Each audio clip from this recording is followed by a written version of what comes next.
करण एक आराम कुर्सी पर बैठा है। उसके चेहरे पर एक गहरी सोच और फिर अचानक एक बड़ी सी मुस्कान आ जाती है। पास ही अमित चाय पी रहा है और रीना कपड़े तय कर रही है। करण उत्साह से कहता है, अमित, मेरे दिमाग में एक ऐसा आइडिया आया है जो हमारे जीवन के बोरिंग रूटीन में आग लगा देगा। अमित चाय की चुस्की लेते हुए शांति से कहता है, भाई करण, पिछली बार जब तेरे दिमाग में आइडिया आया था तो तूने घर के कूलर में बर्फ की सिल्ली डाल दी थी और हम सब 3 दिन तक सर्दी खांसी से तड़पते रहे थे। इस बार क्या आग लगानी है? रहने दो अमित भाई, इनके आइडिया मुंगेरी लाल के हसीन सपने होते हैं। कहो जी, आज क्या पका रहे हो दिमाग में? करण खड़े होकर नाटकीय अंदाज में बताता है, दिमाग में नहीं रीना, इस बार असली में पकेगा। चिकन 65 बिरयानी, वो भी घर की घुटन भरी रसोई में नहीं बल्कि गांव के बाहर वाले जंगल में, खुले आसमान के नीचे, लकड़ी की आंच पर, पत्तों की सरसराहट के बीच, एकदम देसी दावत। अमित हंसते हुए कहता है, क्या जंगल में बिरयानी? भाई तू हॉलीवुड फिल्म देखकर आया है क्या? वहाँ हम बिरयानी खाएंगे या कोई जंगली जानवर हमें खा जाएगा? अरे डरपोक, वो अपना शांतिपुर का जंगल है। वहाँ गाय भैंसों के अलावा कोई शेर चीता नहीं आता। सोच अमित, चटपटा मसालेदार कुरकुरा चिकन 65 और फिर उसे बासमती चावल के साथ दम पर पकाना। आहा, मुंह में पानी आ गया। रीना गुस्से में कहती है, मुंह में पानी आ गया तो पी लो। मैं साफ बता रही हूँ, मैं जंगल वंगल में जाकर बर्तन नहीं घिसने वाली। घर में शांति से गैस चूल्हा है, वही बना लो। अरे मेरी महारानी, तुम्हें तो कुछ करना ही नहीं है। इस दावत का हेड शेफ मैं हूँ और असिस्टेंट शेफ अमित है। तुम तो बस रानी की तरह कुर्सी पर बैठकर स्वाद लेना। मैं चाहता हूँ कि तुम दोनों को एक ऐसा दिन दूं जो तुम्हें हमेशा याद रहे। करण की इस बात से रीना थोड़ा पिघल जाती है। ठीक है, पर खाना जल गया तो मैं तुम दोनों को उसी जंगल में छोड़कर आ जाऊंगी। अमित निराश होते हुए कहता है, लो, मुझे बिना इंटरव्यू के ही असिस्टेंट शेफ बना दिया। मेरा नसीब ही खराब है। करण और अमित भोलू की दुकान पर खड़े हैं। भोलू मुस्कुराते हुए कहता है, अरे करण भैया, आज तो सुबह सुबह दर्शन दे दिए। क्या बात है, कोई बड़ी दावत है क्या? हाँ भोलू, एकदम फर्स्ट क्लास चिकन चाहिए। चिकन 65 बनेगा, वो भी जंगल में। ऐसा चिकन देना कि खाते ही अमित के मुंह से वाह निकले। भैया, आप कहो तो ऐसा चिकन दूं जो खुद कढ़ाई में कूद जाए। एकदम ताजा और नरम पीस काट कर देता हूँ। आप भी क्या याद रखोगे? अमित भोलू को टोकते हुए कहता है, भोलू, ज्यादा डायलॉग मत मार, बस अच्छे से साफ करके देना। ये करण जंगल में वैसे भी आधा मसाला नीचे गिराने वाला है। एक बड़े से बर्तन में करण चिकन को मैरिनेट कर रहा है। लाल मिर्च, दही, नींबू की खुशबू आ रही है। अमित पास बैठा प्याज और लहसुन छील रहा है। अमित आंखें मलते हुए कहता है, करण, तूने मुझे असिस्टेंट शेफ कहा था या मजदूर? मेरे हाथों से 3 दिन तक प्याज की बदबू नहीं जाएगी। करण मसाला मिलाते हुए कहता है, बड़े काम के लिए बलिदान देना पड़ता है अमित। ये देख, रंग देख चिकन का, एकदम आग लग रहा है। तभी रीना बाहर आती है। मसाला तो अच्छा महक रहा है, पर ध्यान रखना ज्यादा नमक मत डाल देना। और हाँ, सुबह जल्दी उठ जाना, वरना दोपहर की धूप में तुम्हारा ही चिकन 65 बन जाएगा। तीनों जंगल की तरफ जा रहे हैं। करण के सिर पर एक बड़ा पतीला है। अमित ने दोनों हाथों में राशन और मसालों के झोले पकड़े हैं। रीना एक छोटा सा बैग जिसमें प्लेटें और पानी है लेकर आराम से चल रही है। अमित हाफते हुए कहता है, भाई करण, मुझे लग रहा है मैं दावत में खाने नहीं, हिमालय की चढ़ाई करने जा रहा हूँ। मेरे कंधे जवाब दे रहे हैं। बस पहुंच गए अमित। वो देख, सामने नदी का किनारा और वो बड़ा सा बरगद का पेड़। वहीं लगाएंगे अपना चूल्हा। उन्होंने ईंटें जोड़कर एक देसी चूल्हा बना लिया है।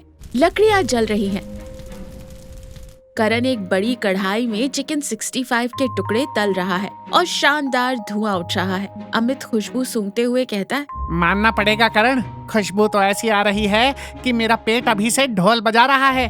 रीना मुस्कुराते हुए कहती है, हाँ भाई, आज तो करण ने कमाल कर दिया। मैंने सोचा नहीं था कि ये सच में इतना अच्छा बना लेगा। करण चौड़ कर कहता है, अरे अभी तो सिर्फ ट्रेलर है रीना जी, पिक्चर तो बिरयानी बनने के बाद दिखेगी। लो, चिकन 65 तैयार है। अब चावल उबल रहे हैं, बस दम लगाना बाकी है।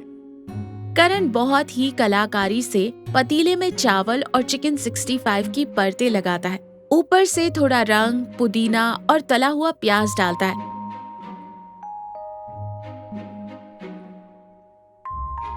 फिर पतीले को ढक्कन से बंद करके चूल्हे की धीमी आंच पर दम के लिए रख देता है। बस ठीक 20 मिनट बाद हम दुनिया की सबसे बेहतरीन बिरयानी खाएंगे। तीनों आराम से एक चटाई पर बैठ जाते हैं। माहौल बहुत खुशनुमा है। पक्षियों की आवाजें आ रही हैं। अभी 15 मिनट ही बीते हैं कि अचानक जंगल में तेज हवा चलने लगती है। आसमान जो एकदम साफ था वो वहाँ काले काले घने बादल छा जाते हैं। अमित आसमान की तरफ देखते हुए घबराहट से कहता है, करण, ये बादल हमारी बिरयानी की खुशबू सूंघकर यहाँ क्यों आ रहे हैं? अरे ये तो आंधी लग रही है। मौसम विभाग ने तो बारिश का कुछ नहीं कहा था। करण घबराकर उठते हुए कहता है, अरे मौसम विभाग की ऐसी की तैसी, मेरी बिरयानी बस 5 मिनट और चाहिए। अचानक बहुत तेज हवा का झोंका आता है। पेड़ों के पत्ते उड़ने लगते हैं और उसी पल मूसलाधार बारिश शुरू हो जाती है। करण भागो पेड़ के तने के पास, वरना सब भीग जाएगा। तीनों भागकर बरगद के पेड़ के एक बड़े हिस्से के नीचे छिप जाते हैं, जहां बारिश नहीं आ रही।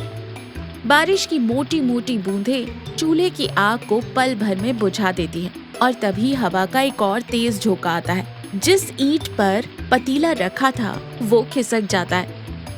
नहीं!